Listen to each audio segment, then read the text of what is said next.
الحمدللہ رب العالمین والصلاة والسلام علی اشرف الانبیاء والمرسلین اما بعد فاعوذ باللہ من الشیطان الرجیم بسم اللہ الرحمن الرحیم ان اولیاؤہ الا المتقون صدق اللہ العظیم۔ قال اللہ تبارک و تعالی فی الکلام المجید ان اللہ وملائکتہ یصلون علی النبی یا ایھا الذین آمنوا صلوا علیہ وسلموا تسلیما۔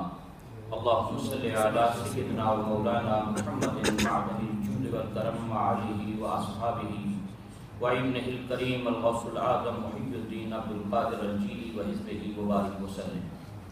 الصلاۃ والسلام علیکہ یا سیدی یا رسول اللہ، الصلاۃ والسلام علیکہ یا سیدی یا حبیب اللہ وعلی آلک و اصحابک یا سیدی یا نبی اللہ۔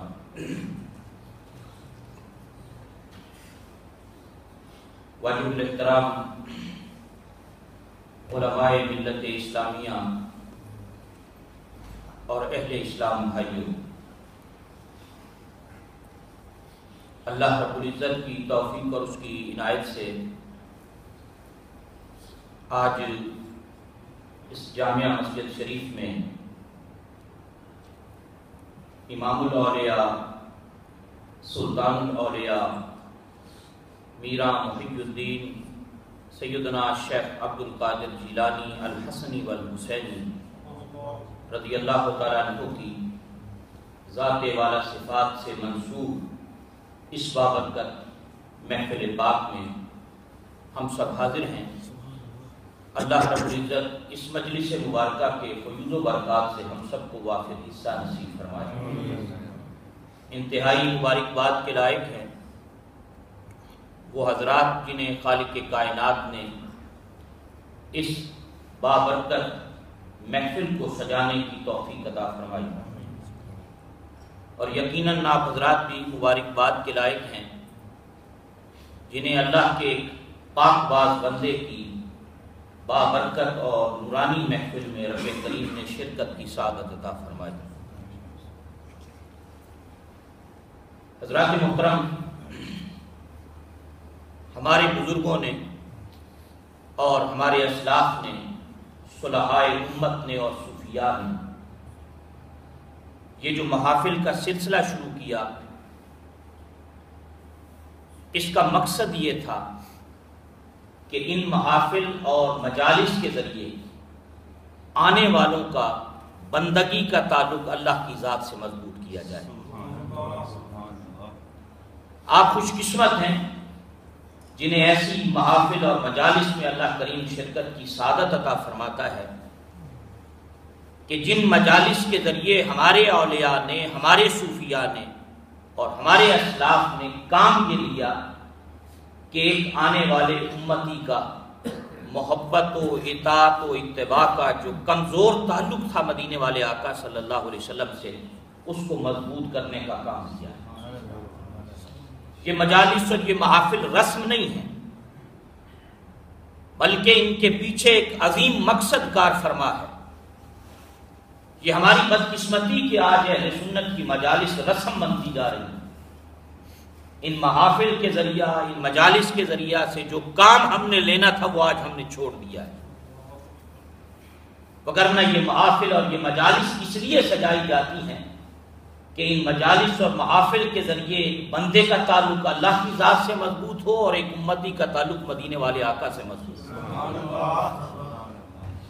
اس لیے میں آپ حضرات کی خدمت میں یہ گزارش کروں گا کہ جب بھی ایسی مجالس میں شرکت کی سعادت نصیب ہو، بندہ شعوری سطح پر اہتمام کے ساتھ ایسی بابرکت محافل میں شرکت کی سعادت حاصل کریں، کیونکہ یہ وہ مجالس ہیں جہاں اللہ کے بندے مل بیٹھ کر جب اس کا ذکر کرتے ہیں یا اس کے محبوب کریم علیہ السلام کا ذکر کرتے ہیں یا اس کے پاک باز بندوں کا ذکر کرتے ہیں، تو ایسی محفل اور ایسی مجلس پر خدا کی رحمتوں کا نزول ہوتا ہے۔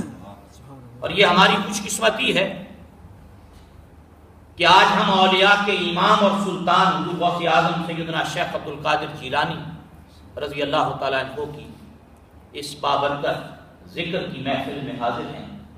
میں انتہائی اختصار کے ساتھ کچھ باتیں آپ حضرات کی خدمت میں عرض کرنا چاہوں گا۔ اللہ رب العزت کے پاک کلام سے جو حصہ ابھی میں نے تلاوت کرنے کا شرف حاصل کیا، اس میں خالق کائنات نے اپنے پاک باز بندوں کی ایک نشانی بیان فرمائی۔ خالق کائنات نے ارشاد فرمایا ان اولیاءہ الا المتقون، کہ جان لو اللہ کے ولی تو ہوتے ہی متقی۔ اللہ کے ولیوں کی نشانی یہ ہے کہ ان کے پاس تقوی کی دولت ہو، وہ متقی ہوں گے، پرہیزگار ہوں گے، ان کے پاس تقوی کا نور ہوگا۔ اور متقی کسے کہتے ہیں؟ اہل تقوی لوگ ہوتے کیسے ہیں؟ پھر جسے تقوی کی یہ دولت نصیب ہو جائے ان پر اللہ کا کرم اور احسان کس قدر ہوتا ہے۔ میں حضرت ابی ابن کعب رضی اللہ تعالیٰ عنہ کی ایک بات آپ حضرات کی خدمت میں عرض کرنا چاہوں گا، جنہیں سیدنا امیر المومنین عمر فاروق رضی اللہ تعالیٰ عنہ نے سب سے پہلے مسجد نبوی شریف میں نماز تراویح کا امام مقرر فرمایا۔ یعنی سب سے پہلے مسجد نبوی میں نماز تراویح کے جو 20 رکعتیں شروع ہوئی وہ حضرت ابی ابن کعب رضی اللہ تعالیٰ عنہ کی امامت میں شروع ہوئی، اور جو آج تک حرمین شریفین کے اندر چلی آ رہی ہے۔ تو سب سے پہلے نماز تراویح کے امام حضرت ابی ابن کعب رضی اللہ تعالیٰ عنہ دور فاروقی کے اندر آپ کا تقرر ہوا مسجد نبوی شریف کے اندر، اور انہیں یہ سعادت بھی نصیب ہے کہ رمضان المبارک کے دنوں میں حضور نبی کریم جان کائنات فخر موجودات جناب احمد مجتبیٰ محمد مصطفیٰ صلی اللہ علیہ وسلم ان کے ساتھ قرآن کا دور فرمایا۔ آپ دیکھتے ہیں نا حفاظ، ایک سنانے والا اور پیچھے کھڑے ہو کر سامع جو ہوتا ہے وہ دن میں بیٹھ کر ایک دوسرے کو قرآن سناتے ہیں۔ حضرت ابی ابن کعب رضی اللہ تعالیٰ فرماتے ہیں مجھے یہ شرف اور سعادت نصیب ہے کہ رمضان کی بابرکت راتوں اور دنوں میں مدینے کے تاجدار مجھے قرآن سنایا کرتے تھے، میں سرکار کو قرآن سنایا۔ حضرت ابی ابن کعب سے ایک دن سوال کیا،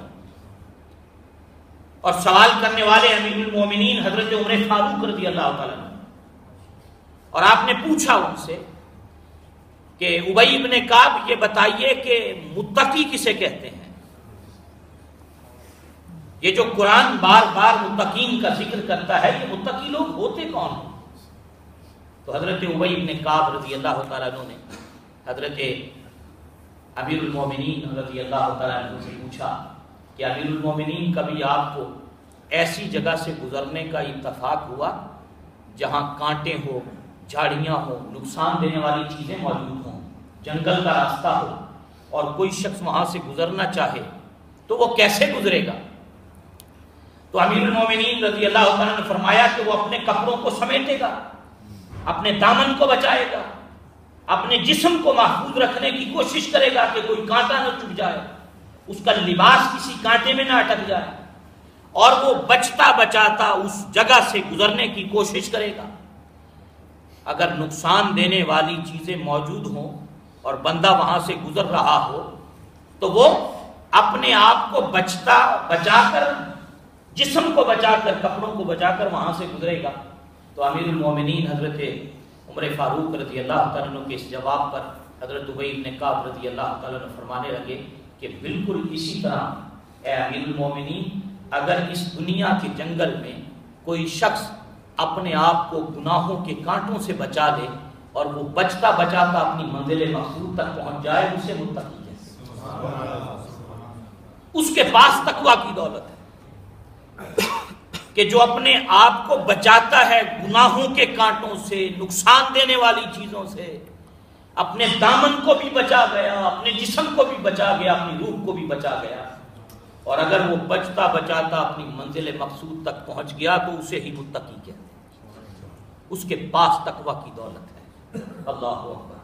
قرآن مجید فرقان حمید نے حضرات جا بجا یہ مومنین کی صفت بیان فرمائی، خصوصیت یہ اہل ایمان کی بیان کی کہ اہل اللہ جو ہوتے ہیں، بندہ مومن جو ہوتا ہے اس کے پاس تقوی کی دولت ہوتی ہے، پرہیزگاری کی نعمت ہوتی ہے، اور وہ ساری زندگی اللہ اور اس کے رسول کی تعلیمات کے مطابق گزارتا ہے، ہر اس چیز سے بچنے کی کوشش کرتا ہے جس سے بچنے کا حکم مدینے کے تاجدار علیہ السلام نے عطا کیا۔ اللہ اکبر۔ حضرات محترم، حضرت فقیہ ابو لیث سمرقندی رحمۃ اللہ تعالی علیہ، آپ سے کسی نے پوچھا، قرآن مجید فرقان حمید میں اللہ رب العزت نے فرمایا نا کہ یا ایھا الذین آمنوا اتقوا اللہ حق تقاتہ، ایمان والو تقوی اختیار کرو، حق تقاتہ ہی اس طرح اختیار کرو جس طرح تقوی اختیار کرنے کا حق ہے۔ کسی نے پوچھا حضرت ابو لیث سمرقندی رحمۃ اللہ علیہ سے کہ اس مقام پر بندہ کب فائد ہوتا ہے کہ وہ اس طرح ڈرے جس طرح خدا سے ڈرنے کا حق ہے؟ تو حضرت فقیہ ابو لیث سمرقندی رحمۃ اللہ علیہ نے اس کی تفسیر میں فرمایا کہ جب اس کے جسم کے ہر عضو کے اندر تقوی سما جائے گا تب وہ بندہ اس مقام پر آ جائے گا۔ اس کے ہاتھوں میں بھی تقوی ہو، اس کی زبان میں بھی تقوی ہو، اس کی نگاہوں میں بھی تقوی ہو، اس کے کانوں میں بھی تقوی ہو، اس کے پیٹ کا بھی تقوی ہو، اس کے قدموں کا بھی تقوی ہو۔ فرمایا جب کسی کے جسم کے اعضاء میں تقوی سما جائے گا تو تب وہ بندہ حق تقاتہ ہی کی منزل پر فائز ہوگا۔ ایک ایک عضو جسم کا تقوی والا ہو، پرہیزگاری والا ہو، تقوی کا نور اس کے اندر آ جائے گا۔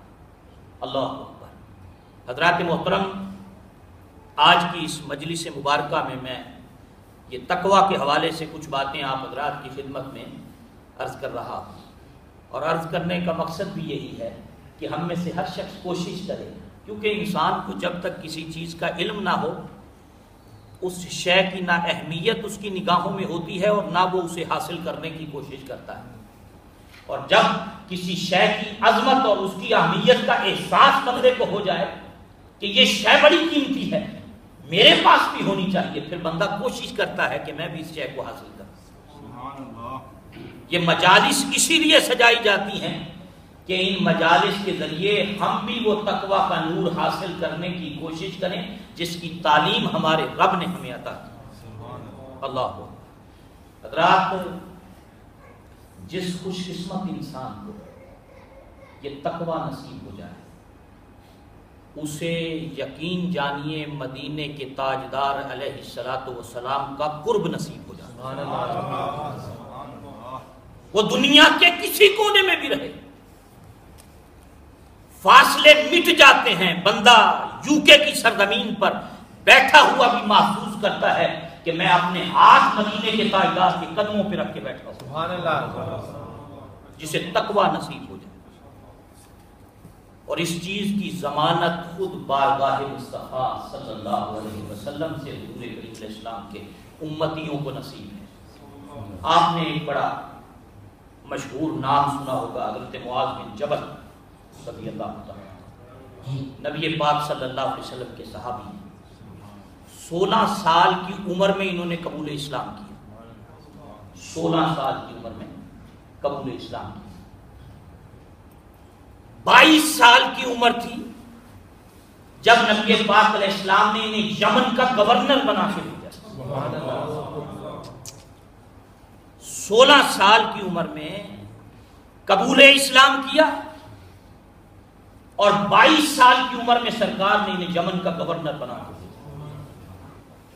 اور میرے آقا صلی اللہ علیہ وسلم نے حضرت معاذ بن جبل رضی اللہ تعالیٰ عنہ کے حوالے سے یہ بات ارشاد فرمائی کہ میری امت میں سب سے زیادہ حلال اور حرام کا علم رکھنے والا معاذ بن جبل ہے۔ میری امت میں سب سے زیادہ حلال اور حرام کا علم رکھنے والا معاذ بن جبل ہے۔ اور میرے آقا کریم علیہ السلام نے ان کے متعلق یہ بھی ارشاد فرمایا کہ قیامت کے دن میدان حشر کے اندر میری امت کے علماء کی جو صف ہوگی نا، اس صف کا امام اور قائد معاذ بن جبل۔ امت کے علماء کی صف کا امام معاذ بن جبل رضی اللہ تعالیٰ۔ اور حضرات، بڑی محبت بھری بات ہے کہ انہیں یہ شرف اور سعادت بھی نصیب ہے کہ نبی پاک علیہ السلام یہ بڑے خوبصورت تھے. اللہ نے حضرت معاذ بن جبل کو انتہائی حسن عطا کیا اور حضور کریم علیہ السلام کے اصحاب کی جماعت میں یہ شرف معاذ بن جبل رضی اللہ تعالیٰ عنہ کو حاصل ہے کہ سرکار نے ایک مرتبہ قسم اٹھا کر فرمایا. حالانکہ سرکار ویسے ہی کوئی بات ارشاد فرما دیں تو اس کا کوئی مقابلہ نہیں کر سکتا. بھائی حضور قسم نہ بھی اٹھائیں, کوئی بات ارشاد فرما دیں تو کائنات کا کس شخص کا کلام مقابلہ کر سکتا ہے مدینے والے کے کلام سے. لیکن میرے آقا نے قسم اٹھائی, فرمایا معاذ مجھے اللہ کی قسم میں تجھ سے پیار کرتا ہوں. معاذ مجھے اللہ کی قسم میں تجھ سے پیار کرتا ہوں. اللہ, یعنی کیا شان ہوگی اس غلام. سرور عالم صلی اللہ علیہ وسلم قسم اٹھا کر فرما رہے ہیں معاذ مجھے تجھ سے پیار.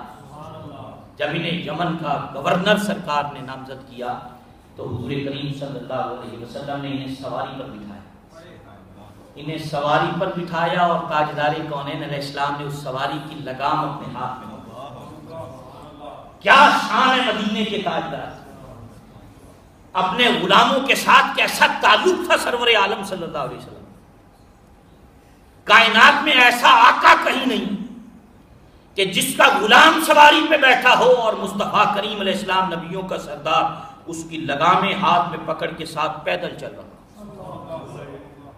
حضور پاک علیہ السلام نے حضرت معاذ بن جبل کو الوداع کرنا تھا, سواری پہ بٹھا کے نصیحت فرمائی, یمن میں جا کر اس چیز کا خیال کرنا, اس چیز کا خیال کرنا, ان چیزوں کا خیال کرنا. جہاں سے آپ نے الوداع کرنا تھا سواری روکی سرکار نے اور آخری بات معاذ بن جبل کو یہ فرمائی کہ معاذ سن, یہ تیری اور میری آخری ملاقات ہے. یہ تیری اور میری آخری ملاقات. اب جب تو لوٹ کر آئے گا تو تجھے میری قبر انور کی زیارت نصیب ہو. اس ظاہری حیات کے اندر یہ تیری اور میری آخری ملاقات ہے. اب جب تو لوٹ کر آئے گا تو تجھے میری قبر کی زیارت نصیب ہو.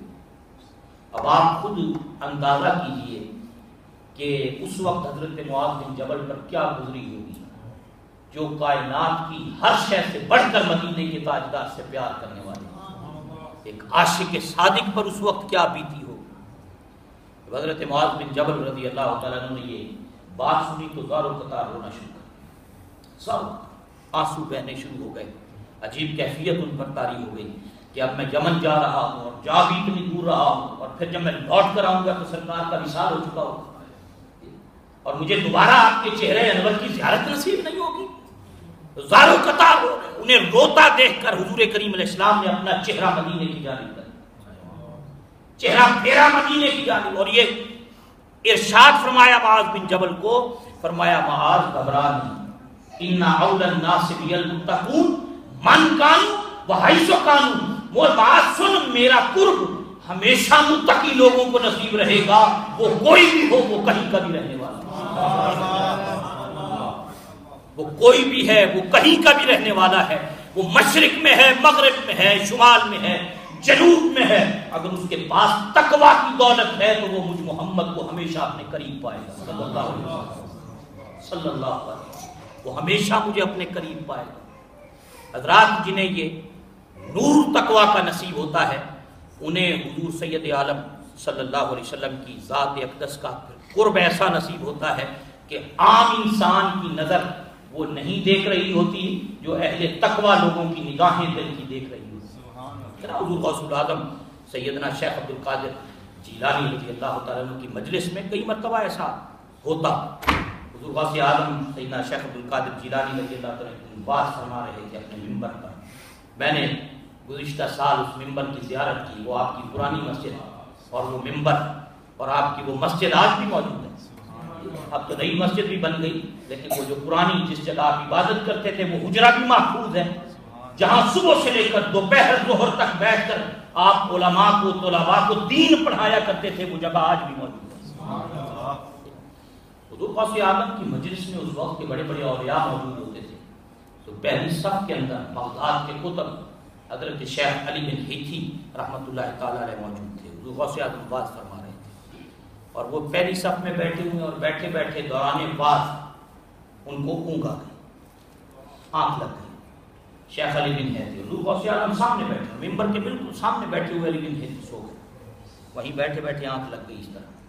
حضور غوث اعظم رضی اللہ تعالیٰ عنہ ہفتے میں 3 دن بعد فرماتے تھے، آپ ممبر سے اترے، وہ سوئے ہوئے ہیں اور حضور غوث اعظم ان کے سامنے ہاتھ باندھ کے کھڑے، پوری مجلس علماء کی، مشائخ کی اور اہل علم کی اور ہزاروں افراد کے سامنے دیکھ رہی ہے، کیا منظر ہے۔ علی بن ہیتی پہلی صف میں بیٹھے ہوئے سو رہے ہیں، غوث اعظم نے اپنے واعظ کو روک دیا، نیچے اتر آئے، ہاتھ باندھ کے کھڑے، تھوڑی دیر تک اسی طرح کھڑے رہے، اور جب ان کی آنکھ کھلی تو حضور غوث اعظم واپس ممبر پہ تشریف لے گئے اور ممبر پہ بیٹھ کے فرمایا، علی بن ہیتی تجھے ابھی ابھی یہاں سرور عالم صلی اللہ علیہ وسلم کی زیارت نصیب ہوئی نا، ابھی تجھے یہاں اس عمر کے عالم میں سرکار کی زیارت نصیب ہوئی ہے نا۔ انہوں نے ارشاد کی، حضور بالکل ابھی سرکار کی زیارت نصیب ہوئی ہے۔ فرمایا تو سوتے ہوئے دیدار کر رہا تھا، عبد القادر جاگتے ہوئے دیدار کر رہا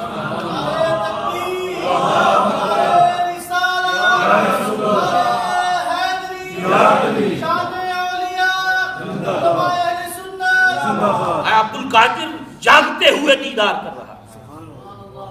میرے شیخ کامل حضرت سلطان العارفین سید سلطان باہو رحمۃ اللہ تعالی علیہ فرماتے ہیں کہ راہ سلوک میں، راہ طریقت میں، راہ فقر میں جب بندہ مومن کو اور ایک بندہ فقیر کو وہ مقام نصیب ہوتا ہے کہ اسے سرور عالم صلی اللہ علیہ وسلم کی کچہری اور مجلس حضوری نصیب ہوتی ہے، فرمایا لوگوں بظاہر وہ بندہ تمہاری مجلس میں بیٹھا ہوتا ہے لیکن بباطن اس کا لمحہ لمحہ مدینے والے کے قدموں میں بسر ہے، حضور کی بارگاہ کی حضوری اسے نصیب ہوتی ہے۔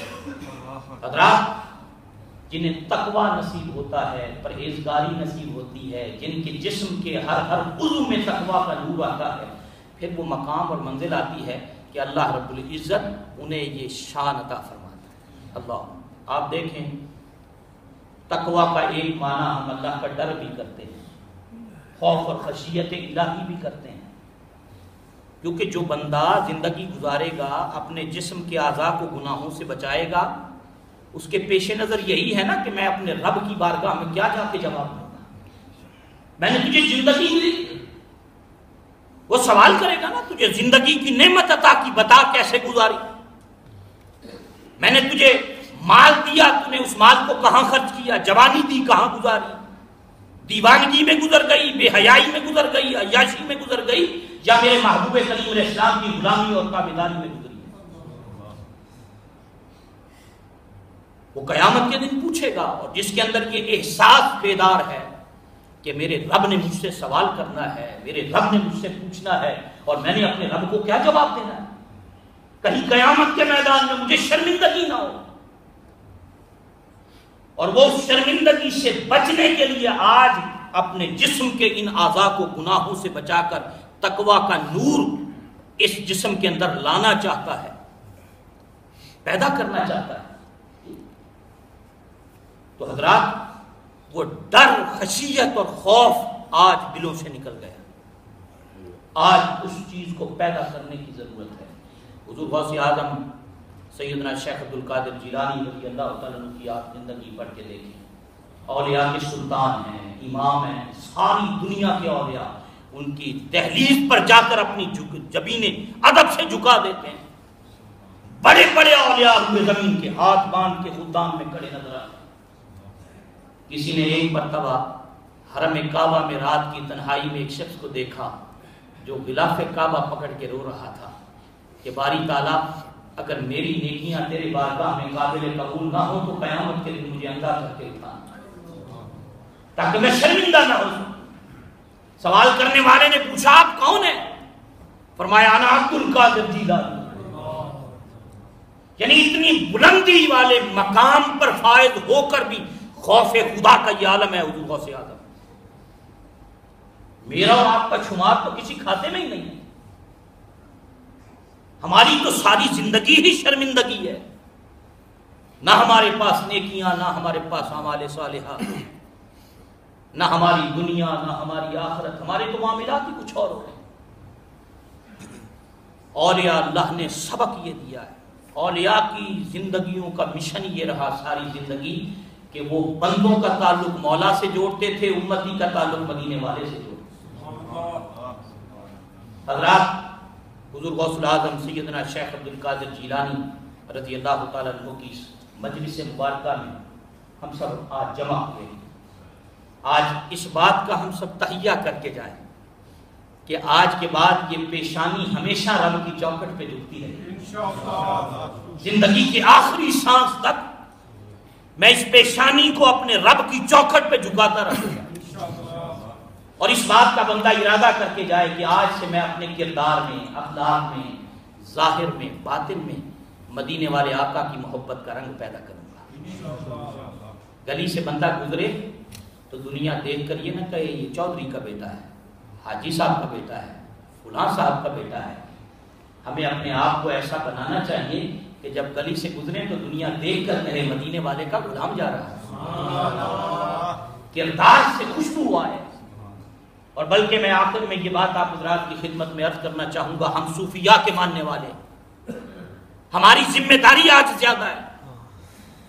آج دنیا اسلام پر دہشت گردی کا الزام لگا رہی ہے، دور حاضر کے خوارج نے آج قتل و غارت گری کا جو بازار گرم کر رکھا ہے، اور دین کے نام پر جس طرح وہ انسانوں کی آج گردنیں کاٹ رہے ہیں، ان حالات میں اہل صوفیاء، اولیاء کے ماننے والوں، ہماری ذمہ داری زیادہ ہے۔ ہم دنیا کو بتائیں کہ ہم جس نبی کے ماننے والے ہیں وہ قتل و غارت گری کی تعلیم نہیں دیتا، وہ تو دشمن کے سر پہ بھی چادر بچھانے کی بات کرتا ہے۔